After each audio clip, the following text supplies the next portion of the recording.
انا بقول لك خبر. بوبنزا ابعد فتره بعد فيها عن نادي الزمالك هي الفتره الحاليه. ابعد فتره بعد فيها عن نادي الزمالك هي الفتره الحاليه. خلاص. ليه؟ لان الزمالك اضطر ان هو يبدا مفاوضاته من الصفر تاني بعد ما كان المفاوضات مع حبشي وتمت واللعيب تم الاتفاق معاه.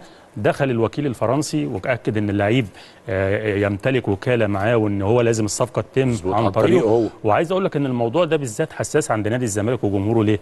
لان لو تفتكر صفقه حسام اشرف قبل كده لما وقع للزمالك كان حسام متعاقد مع اكاديميه كاميرونيه، وده اتعمل ايقاف قيد لنادي الزمالك، ايقاف قيد لمده فترتين قيد لنادي الزمالك، ووقعوا غرامه ماليه. وبالتالي الحته دي حساسه. ليه؟ لان انت لو في ايقاف قيد عشان انت ما دفعتش مستحقات، بمجرد ما بتدفعها بيتم رفع الايقاف، لكن الايقاف في الحته دي بالذات بتاع الوكاله ما بيترفعش. فبالتالي الزمالك لو تم توقيع ايقاف عليه عشان موضوع بوبنزا